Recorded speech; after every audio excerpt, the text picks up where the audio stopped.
E aí, galerinha do YouTube, aqui é o Kushino para mais um vídeo com mais um review do capítulo 1080 de One Piece. No último eu trouxe do Ginko Tassiano, né, do Zona Overpower. Agora eu vou trazer do querido Bruno Bandeira, o mamador de Almirante. Esse cara é muito bom, mano. Adoro como ele sempre fica do lado contrário, né? Ele sempre é o bonzão do contrário, Almirante, não sei o que. Assim, só zoeira, né? Eu acho isso da hora dele. Mas enfim, vamos lá pro review dele do capítulo 1080, né? Que mostrou o que é um hype no marinheiro de verdade, né? Finalmente a marinha tendo algum respeito depois de tanto tempo sendo esculachada. Da última vez, pô, o Aramaki, pô, desceu o nome da marinha lá pra baixo. Não, acho que desceu lá pra baixo nesse trecho. Porra, o herói da marinha se move em prol... né? Ah, não se esqueçam de comentar, deixar o like, beleza? Se inscrever, indica pros amigos aí. Me siga no Instagram, tudo aí embaixo na descrição. E na roxinha também. Da nova geração, o herói da antiga era, salvando o herói dessa nova era. Barba Negra já havia sequestrado o seu neto uma vez, mas ele não vai deixar que isso aconteça de novo. Garp usa seu punho do amor em um dos socos mais impressionantes de toda a história de One Piece e prova por que ele é o marinheiro lendário. Galera, que capítulo, que amor, galera, hein? que Imagina se fosse ótimo. porrada que foi esse final de capítulo. É muito bom, é simplesmente maravilhoso a gente ter a oportunidade de ver personagens como Garp, personagens como Rayleigh, por exemplo, tendo uma participação e a gente tendo a oportunidade de ver personagens que a gente sempre ficou na expectativa e sempre ficou muito nessa mítica de saber como eles são em batalha, e a gente vê isso acontecendo agora, ter a oportunidade de ver isso acontecendo nessa grande saga final de One Piece e de uma forma como o Oda tá estruturando toda essa saga final, mesclando ali vários plots ao mesmo tempo e trabalhando eles ao mesmo tempo, e a gente vê eles acontecendo ao mesmo tempo, é simplesmente maravilhoso, galera. Vamos falar sobre o capítulo 1080 nessa análise do vídeo de hoje, lembrando mais uma vez, galera, que estão faltando menos de 3.000 inscritos pra gente alcançar a marca de 700 mil inscritos, e eu conto muito com a sua ajuda, conferindo a sua inscrição no canal e balançando o sino de Marineford pra sempre saber quando tiver vídeo novo. E pra você que não sabe, ou até pra você que também sabe, eu tô concorrendo ao prêmio IBEST desse ano na categoria de TV, cinema e streaming. Nos últimos dias a gente conseguiu entrar no top 5 do ranking, mas tá faltando, galera. A gente vai conseguir, com a sua ajuda, ainda hoje, entrar no top 3 desse ranking, fechando junto com os outros colegas de trabalho aqui, né, o canal Mangaque e também o Chapéus de Palha, pra gente fechar a tríplice aliança dos canais que falam bastante sobre One Piece ou são exclusivos de One Piece, e a gente com certeza vai entrar no pódio com a sua ajuda ainda hoje, galera. Vou deixar o link na descrição e no comentário fixado pra você correr lá rapidinho antes do vídeo começar, fazer sua votação diária e depois voltar pra gente poder agora sim falar sobre o capítulo 1080 de One Piece. Começamos o capítulo na Ilha dos Piratas Hachinoso, onde a gente descobre que o Capitão Kobe uma coisa eu vou comentar. Deixa aí nos comentários, pô, vocês também não acham esquisito quando vem um capítulo todo colorido? Assim, essa coloração não é oficial, né? Foi feita por fã. Mas, tipo, eu acho que eu prefiro muito mais o preto e branco, mano. Assim, é costume, né, pá, mas... Não sei, fica muito estranho o One Piece colorido, velho. Sei lá, parece que eu identifico as coisas melhor preto e branco. Assim, o colorido é pra ser melhor identificar as coisas, mas sei lá, mano. É... É isso, mano. Acho muito estranho colorido. Mas a coloração ficou legal. O fã que fez lá. Não lembro o nome do cara, da pessoa, mas ficou bem feito a coloração do capítulo.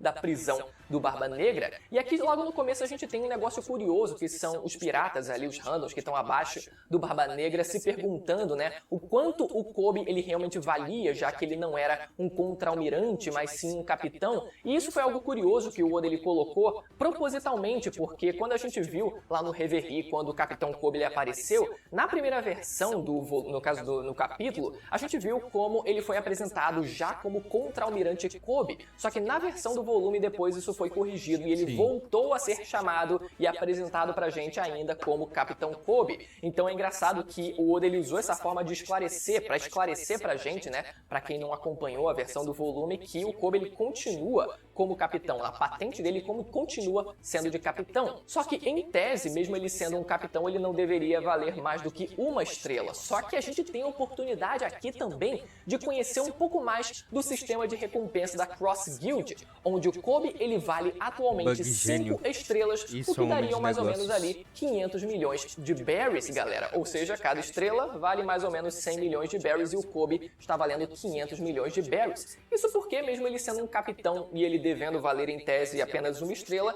a gente sabe que na prática vale muito mais do que o nível, do que a patente que ele apresenta. Até porque a patente de capitão, né, é ridícula dentro da marinha e a gente sabe que o Kobe ele tá bem além disso. E a gente viu como foda. o Kobe, por mais que ele tenha conseguido se soltar da prisão na Ilha dos Piratas, ele escolheu ficar para salvar os outros, isso mostrando a virtude dele. E durante essa fuga, num momento mais do que bizarro, a gente vê a caveira da ilha começando a falar. Aquela caveira da Ilha dos Piratas que não possuía boca nenhuma, de repente passa a possuir uma boca e passa a possuir expressões Essa parte faciais, quando eu li, o que eu foi fiquei, muito "Quê?" engraçado e a gente logo depois entende por que a caveira de repente está falando e não é pela caveira em si ela ter vida, mas sim porque a gente descobre que o Avalo Pizarro possui a fruta da ilha. O que é muito curioso, porque essa fruta ela pareceu muito a fruta da pedra que foi comida pelo Pika lá em Dressrosa, ou até mesmo se assemelha de certa forma à fruta do castelo, que é uma possuída, né, versão que é comida superior, pelo né? Capone Bad. Aquela coisa, né? Frutas parecidas, mas com particularidades diferentes. Nesse caso, se aproximando muito mais da fruta da pedra, onde ele não tem, pelo menos, a limitação, olha só que louco, né? Enquanto o Pika ele tinha a limitação de só se locomover pelas pedras e só conseguir manipular pedra, nesse caso, o Avalo Pizarro, ele vai num nível mais além, ele consegue manipular e, bom, se locomover também da mesma forma que o Pika, através da ilha inteira. Claro que Dressrosa, né, era feita praticamente inteiramente, né, de pedra, então isso facilitava a vida do Pika. Mas nesse caso, o Avalo Pizarro ele não tem essa limitação. E a gente começa a ver vários personagens, vários outros membros do bando do Barba Negra apresentando também as suas novas frutas, aqueles que a gente ainda não tinha conhecimento. A gente vê o Vascochote com a fruta da bebida alcoólica. E a gente não vê exatamente, né, muito dessa fruta em prática, mas a gente vê pelo menos uma citação de que ele poderia causar uma explosão muito grande, até porque álcools são, né, inflamáveis, então por isso ele conseguiria fazer uma explosão como aquela, mas a gente não sabe exatamente de que forma, tipo, ele ingere álcool e dessa forma ele consegue criar explosões, só isso? Mas por que não pegar só um isqueiro e assim explodir as bebidas diretamente? Enfim, falta a gente ter alguns detalhes a mais em relação a essa fruta, mas a gente vê também a fruta do San Juan Wolf, que é a fruta da gigantificação, e essa, galera, eu tinha uma expectativa muito grande de que fosse confirmada, isso porque a gente já tinha a informação vinda do Databook Vivricard de que o San Juan Wolf, ele detinha de fato uma Akuma no Mi que permitia com que ele se gigantificasse. Não só isso, mas depois da guerra de Marineford, quando o bando do Barba Negra estava lá reunido e depois de ter sequestrado a Bonnie, e depois o Akai não aparece, enfim, naquele contexto onde eles estão naquele lago quente, efervescente, o San Juan Wolf, ele estava dentro da água e ele diz que se sente exausto. E não era, galera, por conta do cansaço de ter ficado preso durante tanto tempo, não era por conta da temperatura da água, mas sim porque isso era um indício de que ele era um usuário de Akuma no Mi e por isso ele tinha ficado enfraquecido, estando parcialmente submerso naquela água. E agora a gente finalmente tem a confirmação de que ele tem sim a fruta da gigantificação, o que faz com que ele consiga aumentar muito o seu tamanho, mas quando ele volta à sua forma original, ele não é tão grande assim, permitindo com que ele fosse preso na maior prisão do mundo, que é a prisão de Impel Down. Essa não era a pergunta que a gente sempre se fazia, como um ser como aquele conseguia ser preso dentro de Impel Down, tendo o tamanho que ele tinha, o tamanho de uma ilha? Dessa forma, galera, tá respondida finalmente essa pergunta pra gente. Em seguida, a gente presencia um flashback onde a gente vê o Kobe sendo capturado, né? Depois que ele foi capturado e levado até o covil do bando do Barba Negra, e a gente vendo ali todo o bando do Barba Negra, né? Pelo menos os principais ali, a gente vê o Barba Negra, o Van Algor, depois o Avalo Pizarro, até o Lafitte também, né? Em outro momento, se eu não me engano, e a gente vê o Aokiji, galera. O Aokiji do lado deles é simplesmente um crime, porque a forma como eles... Bom, vamos colocar que por mais que eles estejam com frutas novas, eles não estão com uma moral lá em cima, e ver o Aokiji do lado deles, assim como se fizesse parte do bando, foda, né, pelo mano? visto realmente faz parte do bando agora, dos Piratas do Barba Negra, é simplesmente um crime, cara. O cara tem um potencial muito maior do que isso, e ele se sujeitando a isso, bom, mas a hora do Aokiji vai chegar, ele vai brilhar em algum momento. Ele E vai dentro dar um desse pau no flashback, a Kizaru. gente descobre o plano Tá do anotado. Barba Negra. Assim como antes do time skip, Você viu aqui ele primeiro. vendeu o Ace pra Marinha e pro governo em troca dele conseguir uma vaga dentro do Shichibukai, ele agora pretende vender o Kobe em troca da Ilha dos Piratas ser reconhecida como parte, né, como um país afiliado ao governo mundial. Dessa forma, provavelmente, né, contribuindo com o tributo celestial, mas de certa forma ainda, né, por conta disso, conseguindo uma autoridade, um reconhecimento no mundo e ganhando certas benesses, né? Isso já seria muito bom pro Barba Negra. Só que o Kobe responde afirmando que essa negociação não vai dar certo por ele fazer parte da SWORD. E nesse momento, o Aokiji, ele Sword. reconhece essa palavra e a gente já ficou naquela expectativa. Pera aí, o Aokiji, ele reconheceu essa palavra. Será que ele realmente também faz parte dessa organização de marinheiros secretos ali? Só que a coisa, ela não pareceu ser tão secreta assim. Na verdade, a gente finalmente tem a explicação de como funciona, de qual é a definição exatamente dessa organização de marinheiros, e o Aokiji ele explica pra gente, e a gente vai discutir algumas coisas sobre isso em seguida. Primeiro, o Aokiji ele define, ele explica que a SWORD é formada por marinheiros que já enviaram as suas cartas de demissão, e que é por isso que esses caras arranjam briga com os Yonkou sem a permissão dos seus superiores. É um esquadrão que pode se mover livremente, ignorando todas as outras ordens, mas em contrapartida, a Marinha não é responsável pelas ações desses caras e pode demiti-los a qualquer momento.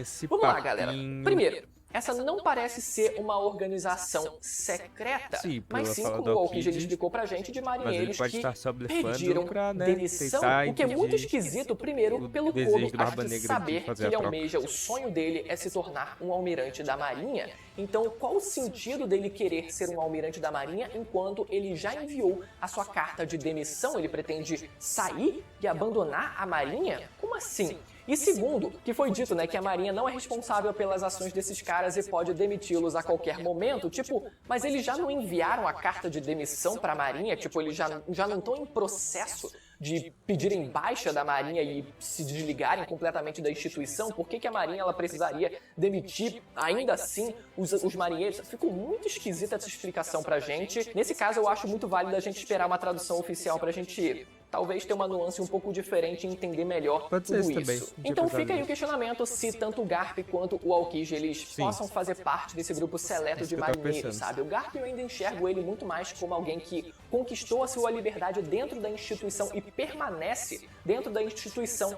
pelo fato dele ter conseguido a liberdade que ele queria através da sua força, através dos seus feitos, através do seu título, e por isso ele consegue fazer o que quer e não aceitar as ordens dos Tenryubitos, etc. E o Aokiji, por outro lado, que foi alguém que deixou a Marinha pelo visto, né? Então não tem qualquer ligação. Então, pela Marinha não ter que responder pelas ações do Kobe, teoricamente a Marinha ela não precisaria se mover para tentar salvá-lo. Só que o Barba Negra ele contra-argumenta dizendo, né, que o Kobe ainda é chamado de herói, então ele ainda é uma ótima moeda de troca. Nisso a gente vê outro flashbackzinho momentâneo de apenas um quadro, onde a gente descobre que a Perona foi quem salvou o Kobe, só que em troca dele libertar o Gekko Moria, que estava preso num andar mais abaixo do que o dele. Ou seja, galera, a gente sim vai ter a presença do Gekko Moria ainda vivo, ele foi mantido preso e ele vai aparecer com toda certeza, mas nesse Gekko momento o Moria Kobe é um ele relembra, né, personagem de como ele foi pode dar salvo umas e relembra de reviravoltas como aí, ele cheio de infelizmente informação. acabou se aliando a piratas, mas que ele não deve perder a sua essência, né, perder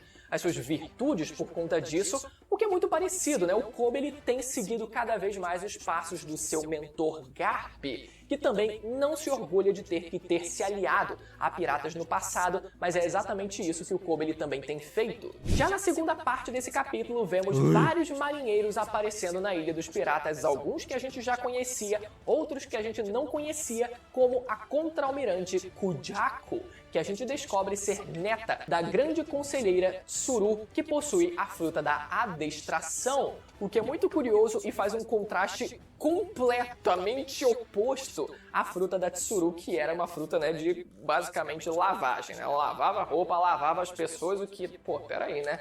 É mulher, né? Qual foi? Dar essa fruta pra mulher é sacanagem. Qual E aqui a foi? gente tem Que um completo papo, mano, oposto, machista. representando a nova geração, a neta da Tsuru, possuindo a fruta da adestração, Domando os adestrando a gado. galera aí, ó. vamos todo mundo obedecer, tá ligado? E fazendo isso, aplicando seu poder até mesmo em prédios, ela conseguindo ordenar os prédios a saírem do lugar, a se ordenarem da forma que ela queria. Foi muito engraçado isso e ela tá aí, né? Nova candidata a waifu nesse capítulo. Não só ela, mas a gente vê também novamente a comandante Hibari, onde a gente vê finalmente as suas habilidades do seu poder, onde ela consegue atirar balas de flores. Dessa forma, transformando a munição dos piratas em flores. A mulher literalmente entregando flores para os bandidos, galera. Entregando a flor, tá ligado? Tipo aquele mesmo, entregar flores para os bandidos. Junto delas está também o contra-almirante Prince Bruce, que a gente já conhecia, junto do seu golem também sendo apresentado aqui, com ele possuindo a fruta da argila, que em japonês é dito ser a Gunyo no Mi. E aqui nesse momento vocês vão bugar e com certeza todo mundo bugou, lembrando do Morley, comandante, né, um dos comandantes do exército revolucionário que também mas dá parecia pra ter diferenciar. a fruta da argila. Como assim? São duas Ele frutas muda a iguais? terra, né, o O solo. Morley morreu? O que que tá acontecendo?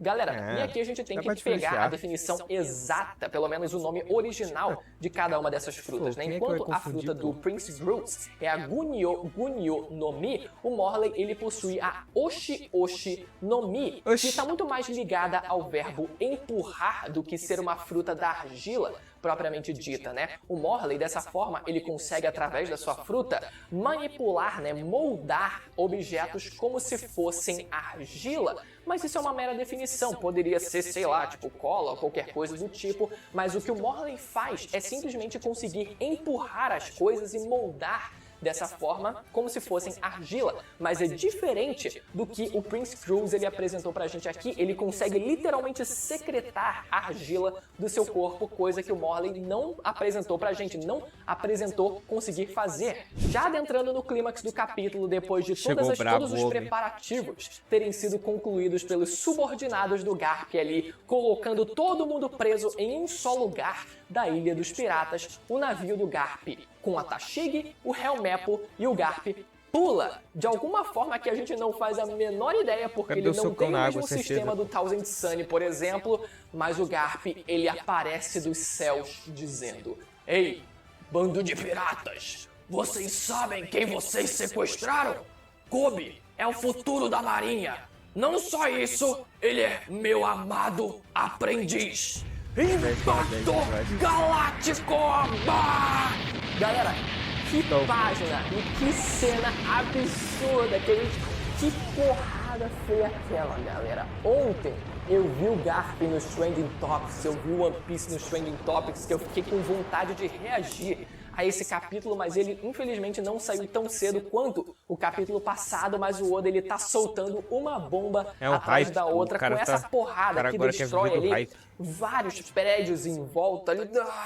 E a gente precisa falar sobre o hack do Garp, onde nesse capítulo a gente tem a comprovação de que sim, o Garp, como a gente já imaginava, possui o hack do Conquistador também, e além disso ele consegue infundir o seu hack nos seus punhos. A gente vê ele nos preparativos ali, quando ele tá prestes a dar aquela porrada, quando os raios de hack saem antes dele aplicar o golpe. E não só isso, mas a gente tendo a comprovação também de que ele possui o armamento na sua forma avançada, quando a gente vê aquele círculo, aquele pequeno desenho, aquela pequena linha finíssima ali, onde a gente tem o destaque ali no impacto do soco do Garp, que muito provavelmente se trata de armamento avançado também. O que é tudo muito curioso, né? Quando a gente para pra pensar e tenta distinguir o haki do rei avançado, o haki do conquistador avançado e o haki do armamento avançado, né? Porque basicamente os dois tratam de você conseguir fazer a sua aura fluir pelo seu corpo, né? No caso do haki do conquistador, você consegue infundir no seu punho, né? A sua energia no seu punho, mas a gente sabe que o haki do armamento também é meio que isso. Você consegue fazer o armamento, seu espírito fluir através do seu punho. E a coisa fica um pouco confusa quando a gente vai tentar distinguir uma coisa da outra, né? A única distinção que a gente tem mesmo se trata da representação visual de cada um deles. No caso do armamento avançado, a gente vê a sua aura sendo emitida, e foi isso que a gente viu sendo feito aqui com o soco do Garp, mas ao mesmo tempo o haki do Conquistador é apresentado pra gente como sendo esses fluidos de hack vazando pelo punho da normalmente pessoa sobre tempo. antes dele aplicar o golpe. Mas como eu falei no começo do vídeo, é muito mágico a gente ver esse contraste, né, da velha geração com a nova geração. A gente vendo a velha geração entrando em cena, tanto o Garp quanto o Rayleigh, quanto o próprio Shanks, que não é tão velho assim, mas ele também ali estava no final do arco de Wano disposto a proteger a nova geração também, e mais especificamente na relação do Kobe com o Garp diretamente, galera. O Garp, ele é o cara que almejou que os seus netos eles fossem os maiores marinheiros da história, e ele adotou o Kobe como se ele fosse um dos seus netos também, o seu terceiro neto. Ele levou para dentro da instituição da Marinha, treinou ele durante todo esse tempo e ele continua protegendo esse pupilo e protegendo assim a nova geração. Galera, é muito mágico isso, a gente vê o Kobe realmente assumindo esse papel de novo Garp. É claro que ainda tem um caminho muito longo para ele conseguir assumir esse protagonismo de herói dessa nova era, mas com certeza ele pelo menos vai ter algum papel durante essa saga final que realmente vai ser um papel importante. Agora eu só fico com dó da Ilha dos Piratas, né, tendo sido destruída. Claro que não foi 100% destruída, pode ser que tenha sobrado alguma coisa, quem sabe, porque a Ilha dos Piratas foi onde surgiu o Dave Backfight, que a gente teve lá no arco do Fox, né, que todo mundo acha que é filler, mas não é, onde foi dito que o Dave Backfight ele foi criado na Ilha dos Piratas. Então, pô, seria legal se a gente tivesse um jogo como esse sendo ressuscitado e sendo feito justamente no lugar onde ele foi criado, que é na Ilha dos Piratas, né? O Barba Negra formulando ali, criando, ressuscitando esse jogo e, porra, fornecendo a possibilidade de vários piratas participarem também. E outra coisa que eu espero que não seja desperdiçada é o hype no bando do Barba Negra. A gente viu que eles, por mais que tenham apresentado as suas frutas, os seus poderes, eles ficaram completamente passivos, vendo aquele socão enorme descendo na cara deles ali, aquela energia brutal. Galera, acabei de lembrar aqui, a efeito de comparação, vocês lembram quando o Luffy estava treinando seu armamento avançado lá no arco de Wano, quando ele destrói aquela árvore? A gente vê ali um efeito de círculo ali, né, com o poder saindo do outro lado da árvore, mas olha só a dimensão, olha só a diferença de proporção do círculo, do efeito visual que a gente tem nesse soco do Garp. É claro que o Luffy estava treinando naquela época, ele estava no início do seu treinamento, e depois que ele pega o jeito, óbvio que ele vai conseguir executar, né, um armamento muito mais poderoso do que aquele, né? Ele já tinha um armamento muito poderoso, mas ele não conseguia fazer com que aquela energia conseguisse fluir pelo seu corpo, e agora ele sabe fazer isso, né? Então, né, óbvio que é um treinamento do Luffy, mas ainda assim, porra, vê um tamanho colosso de poder descendo ali, parecendo um gigante absurdo, cara, é muito louco. Mas, como eu falei, eu espero muito que o hype no bando do Teach não se perca por completo, porque eles ficaram absurdamente passivos vendo o soco do Garp cair em cima deles, chover em cima deles, e sinceramente eles precisam ser construídos para serem antagonistas do bando do Chapéu de Palha relevantes, que apresentem um desafio pra gente, não, porra, cada um tem uma fruta aleatória e tudo bem, mas eles precisam ainda não chegou ser o momento deles. respeitados. Calma, Bruno, Esse é o ponto, eles podem até se apresentar poderosos quando eles forem entrar em combate, né, com o bando do Chapéu de Palha, mas eles precisam ser respeitados, e esse é o ponto que eu acho que, bom, tá faltando bastante. E enquanto isso, a gente não viu ainda a continuação da luta do Teach contra o Trafalgar Law. Pelo visto, o Teach ele não voltou para a Ilha dos Piratas, ele permanece lutando contra o Trafalgar Law no momento de agora, mas eu ainda gostaria muito que o Garp ainda fosse atrás do Teach. Claro que, né, fica difícil porque agora que ele já vai conseguir resgatar o Kobe, ele não teria muito motivo para ir atrás do Barba Negra, né? Já que ele já conseguiu salvar o seu pupilo, mas a ideia da gente ter o Garp indo atrás do Barba Negra me parecia excelente. Pelo fato, né, do Barba Negra ele ter alguma relação com o Rox de Shebeck, e o Garp a gente saber que já enfrentou diretamente o Rox. Então seria uma oportunidade perfeita da gente ver algum segredo sendo revelado, parte da história do incidente de God Valley sendo revelado pra gente, e sendo mais otimista ainda, o segredo do Barba Negra também sendo revelado pra gente, com o Garp descobrindo qual é esse segredo depois de perceber que o Barba Negra ele tem uma relação direta com aquele que o Garp ele teve que enfrentar diretamente. Espero que vocês tenham gostado desse vídeo. Se você ficou até o final e ainda não foi inscrito no canal, eu tenho certeza que você curtiu o vídeo. Então aproveita para conferir nesse momento pra gente bater a marca de 700 mil inscritos e lembra mais uma vez de fazer a sua votação. A votação é diária e o ranking é atualizado a cada dia, todo dia ao meio-dia. Então quando for hora do almoço, você lembra de correr pra saber como é que tá a atualização do ranking e a gente com certeza, galera, vai conseguir entrar no top 3 depois desse vídeo. Agora, se você quiser assistir os últimos vídeos de One Piece, eles vão aparecer na tela agora, muitos deles falando sobre o Shanks, já que teve assunto pra falar sobre ele, eles vão aparecer na tela agora pra você ir lá assistir e continuar aqui no canal, beleza? Até a próxima, tchau!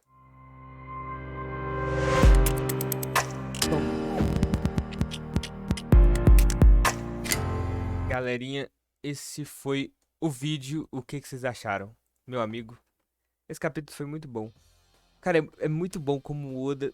O cara, pô, tava focado no plot de Egghead, né? Por construir o grande incidente que vai mudar o mundo, não sei o que. Aí o cara vai para diferentes pontos da história, pô, e consegue fazer o bagulho muito bem que a gente não fica. Nossa, mas tá muito desconexo. Não faz sentido isso. O cara é simplesmente genial. Fala pra mim que não é. Deixa aí nos comentários o que vocês acharam desse review aí.